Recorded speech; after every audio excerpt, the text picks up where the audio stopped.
Fala, rapaziada do canal Colina em Foco, estamos aqui nessa quarta-feira pela manhã para fazer um esquenta de Vasco e Coritiba. O Vasco volta a campo depois de um tempinho aí, depois dessa data FIFA.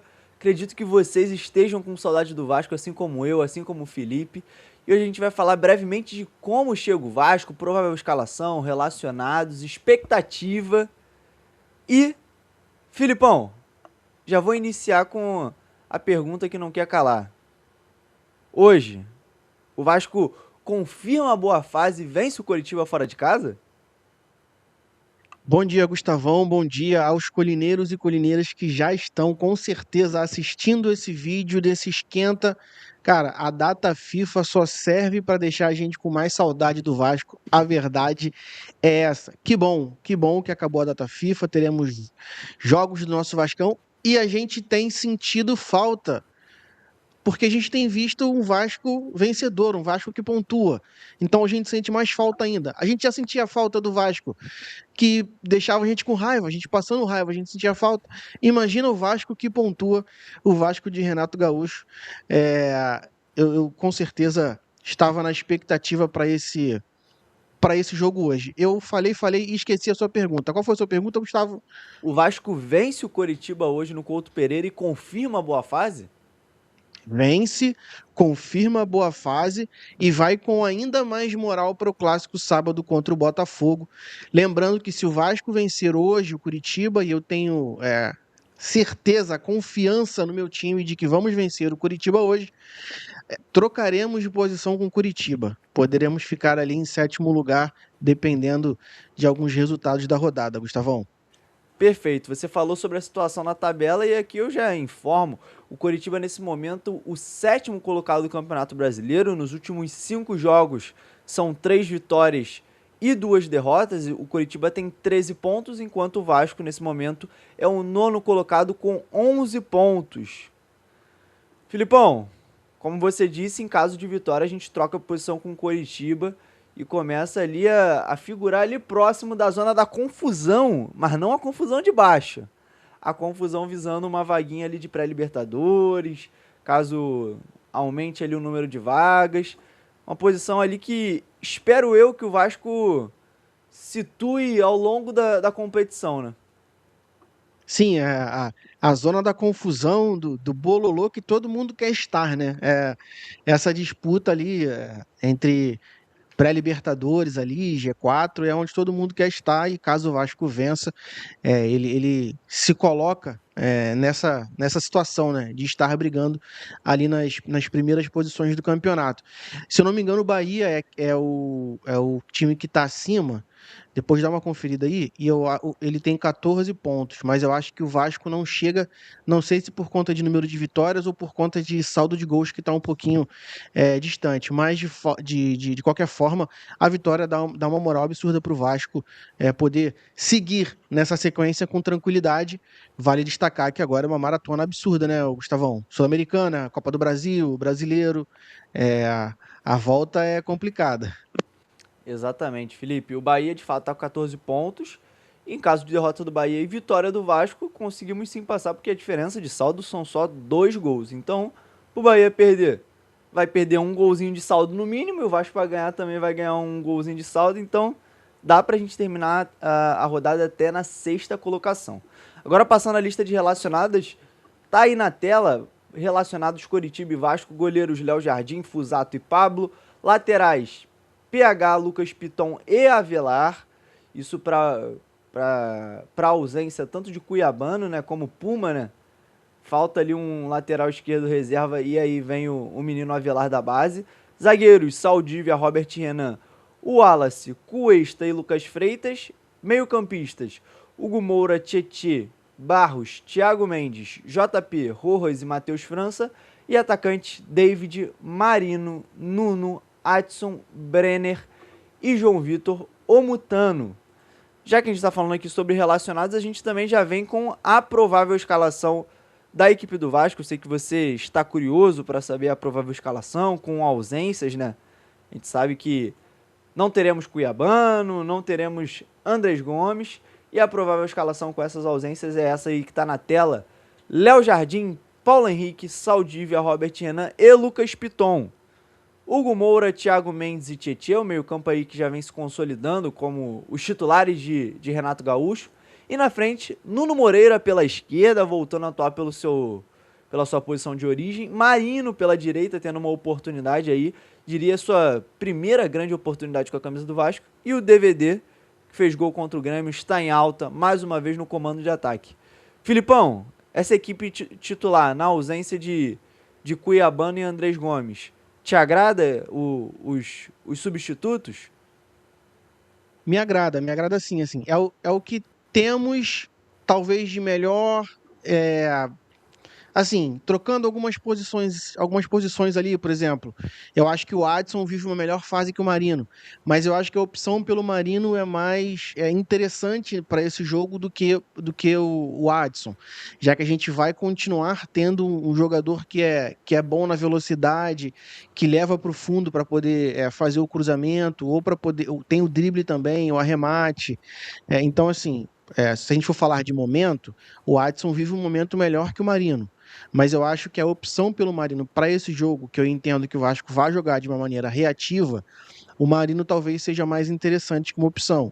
E aí, claro, vai depender do desempenho dele. A gente espera que ele desempenhe um bom papel. Muitas críticas, assim, desde o começo, e até com certa razão, com relação ao futebol do Tietê. Ah, bota o Tietê no lugar bota o JP no lugar do Tietê e tal, mas o Tietê tem feito bons jogos, assim, ele vem evoluindo. Contra o Grêmio, ele fez uma partidaça. Então, eu acho que vale a opção dele ali. O Piton reserva imediato ali do Cuiabano, que infelizmente não está apto para jogar hoje, mas calma, torcedores. Ele apenas está sendo poupado, preservado. Não é uma lesão que talvez o tire do jogo contra o Botafogo, é o que a gente espera. E como a gente já falou essa semana aqui em lives, e você disse muito bem, Gustavão, a expectativa do Nuno Moreira jogando pelo lado dele, né? Pelo lado esquerdo ali, podendo trazer essa bola para dentro e dar a chapada que é a característica dele. Então eu acho que é um bom time para enfrentar o Coxa fora de casa, Gustavão. É isso, Felipe. Como você disse, falei ao longo da semana, para mim essa partida a responsabilidade em cima do Nuno aumenta. O Nuno vem jogando muito mal pelo lado direito e eu acho que continua no time titular muito por conta dos seus concorrentes que não estão bem, Marino, Adson, fisicamente não estão bem. Mas acho que agora pelo lado esquerdo ele tem que dar uma resposta. É mostrar que ele é o jogador importante que ele foi na temporada 2025. Não vai ter desculpa pro Nuno hoje, hein? E eu tô com a expectativa, eu acho que ele vai jogar bem hoje. Essa é a minha expectativa. Passando pela provável escalação do Coritiba também, ó. Pedro Rangel, JP Schirmon, Jaci, Thiago Cosser, Bruno Melo, o Alisson, Sebastião Gomes e Josué. Lucas Ronier, Breno Lopes e Pedro Rocha. Cara, Felipe, nominalmente não é uma equipe que assusta não, né? O Breno Lopes, aquele que quase veio pro Vasco, né? É. Palmeiras Já fez pediu um um gol caminhão no de Vasco, dinheiro né? para Sim, sim. Palmeiras teria pedido aí um caminhão de dinheiro para na época o diretor era Alexandre Matos. Não veio, ele foi para, não me recordo o time agora que ele foi Fortaleza. antes. Fortaleza, verdade. Foi para o Fortaleza, agora está no Coritiba. Assim, eu concordo com você. Nominalmente não é um time que você, caramba, que loucura, vai ser desesperador. Mas o Vasco precisa tomar cuidado, ter atenção, exatamente nesses momentos contra times assim, contra Vasco, contra Palmeiras, contra Flamengo, esses jogadores querem mostrar serviço, querem mostrar trabalho até para conseguirem aí contratos melhores. Então, o Vasco precisa estar sempre atento. Mas eu acho que é muito possível a gente sair hoje do Couto Pereira com uma vitória, Gustavão. Exatamente. E agora o nosso tradicional já quadro do Recordar é Viver. Vamos lembrar dois confrontozinhos aqui contra o Coritiba. E o primeiro que vai estar aí na tela é o confronto entre Vasco e Coritiba em 2023, um 5-1 do Vasco no Coritiba. Queria eu que isso se repetisse hoje, hein, Felipe? Poxa, seria maravilhoso. Se eu não me engano, estreia do Payet como titular no time, não tenho certeza, mas se não me engano, esse jogo foi estreia do Paia como titular, ele dá um passe, uma assistência sensacional para o Rossi. E Sim. quem abre o placar nesse jogo, falamos aqui recentemente, Zé Delírio, Zé Bagriel. Gol Zé de cabeça Gabriel. de Zé Gabriel. Vale ressaltar que esse jogo marca o retorno do Vasco a São Januário, na verdade, da torcida também a São Januário, porque o Vasco tinha ficado quase 3 meses aí suspenso por conta de confusões no estádio, isso, aquilo e tal. E aí o Vasco retoma nesse jogo. E aí, quando volta, faz um 5-1 sensacional para confirmar 2 gols do Verratti, se eu não me engano. Um golaço que ele domina a bola no peito e chuta. Bons tempos, bons tempos. É isso, esse Vasco aí que fez uma arrancada pra se livrar do rebaixamento e terminou ali até o campeonato de forma tranquila.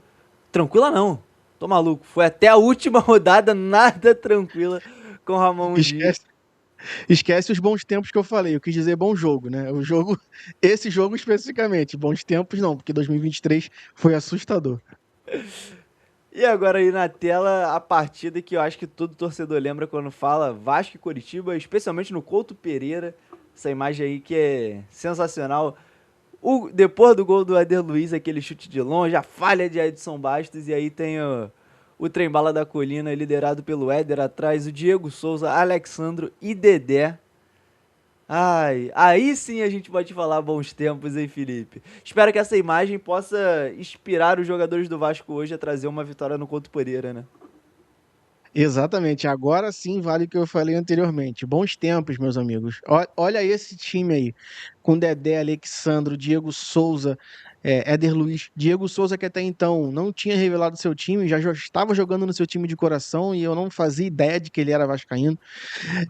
Alexandro que chega e chega dizendo que queria ser campeão, e nesse jogo ele consegue, ele confirma esse desejo. Dedé, o mito, né?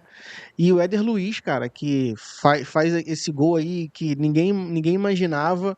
Conta com a falha do goleiro, mas foi oportunista no chute ali. Esteve aqui no canal, falou bastante sobre esse título, sobre o bastidor desse título. Foi um 2011 ali, um time maravilhoso que brigou por Campeonato Brasileiro também. Foi garfado no Campeonato Brasileiro pelo senhor Péricles Bassols, mas vamos deixar isso para lá. O importante é que traga boas energias, boas vibrações, o Trem Bala da Colina para o jogo de mais tarde. Lembrando que tem transmissão, né, Gustavão? Exatamente, teremos transmissão com Sandro Gama, Joel Silva, Felipe Malvieri e eu, Gustavo Ribeiro. Então, transmissão com a equipe cheia. Filipão, para terminar aí, fazer uma pergunta, eu quero ouvir também a resposta de vocês no chat. Nessa imagem aí, Vasco que foi campeão da Copa do Brasil, Vasco que foi muito marcante para uma geração, assim, eu digo para minha geração ali, o único título nacional que eu pude ver. Se você pudesse escolher um jogador dessa equipe aí, vou até diminuir o recorte, dessa imagem, um jogador. E aí, acredito que estejam ali os jogadores até mais importantes desse time aí. Talvez botaria aí junto Felipe Maestro, mas ali as principais peças estão aí na tela. Quem você traria pro Vasco de 2026? Olha, Diego Souza, eu acho que o Vasco precisa de um 10 como o Diego Souza foi pro Vasco, assim. É o cara que decidia, que era habilidoso, dava assistência, fazia golaço. O torcedor vascaíno certamente vai lembrar da partidaça que o Diego Souza fez contra o Cruzeiro, 3-0. Se eu não me engano, foram 3 gols dele, né? Foi um hat-trick dele Sim. ali. Ele faz um golaço dando um lençol no Fábio no terceiro gol ali, um passe do Juninho Pernambucano. Então, assim, é difícil, porque são jogadores que foram importantes. Mas eu traria no auge ali. Eu acho que o Diego Souza encaixaria muito bem nesse time. O que que você acha, Gustavo? Não, eu também assino embaixo. Essa era a minha resposta. Por mais que eu sou fanzaço de Anderson Vital, vulgo Dedé. Eu queria trazer os dois, né? Mas tendo que escolher um, acho que o Diego Souza. Acho que eu nunca falei isso aqui no canal. Não sei se é uma opinião impopular. Eu, com 21 anos, né? Infelizmente não vi Romário e Edmundo, muito menos no auge deles. Já estava vivo quando eles jogaram no Vasco, mas não tenho lembrança e não era o auge deles. Os jogadores que eu vi jogando, de jogar bola, acho que o Diego Souza foi o que jogou mais bola no Vasco. Pra mim, o Diego Souza jogou até mais do que o Nenê, obviamente num recorte menor. Pra mim, o Diego Souza jogou muita bola com a camisa do Vasco. E ali, o Diego Souza teve muitos auges, né? Mas pra mim, o Vasco foi o grande auge dele, jogando demais como camisa 10. Antes era volante, depois virou centroavante, mas no Vasco como camisa 10 o Diego jogou demais. É isso, Filipão. Terminando aqui o nosso esquenta aí para pro pessoal no restante do dia ficar aí com essa imagem na mente aí. Vamos terminar com essa imagem aí pro torcedor ter uma ótima quarta-feira e que a gente possa vencer mais tarde, Filipão. Para finalizar, deixe seu palpite aí. A gente vai repetir o palpite na hora do pré-jogo, mas para quem assistiu o nosso esquenta já vai ter um spoiler aí.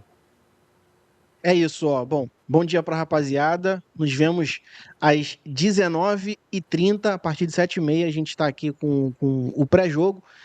Meu palpite é Vasco 2-0 hoje, gol de Nuno Moreira e gol de DVD. Esse é meu palpite. Eu também vou de 2-0. Eu imaginei esse 2-0. Só não vou palpitar quem vai fazer os gols, porque isso aí não chegou na minha mente. Mas o 2-0 chegou. Vai ser o 2-0. Pessoal, vou pedir para vocês deixarem o like, comentarem aqui a expectativa de vocês para a partida e se inscrevam no canal e ativem o sininho para vocês não perderem a transmissão do canal Colina em Foco logo mais Coritiba e Vasco no Couto Pereira. Tamo junto e até a próxima.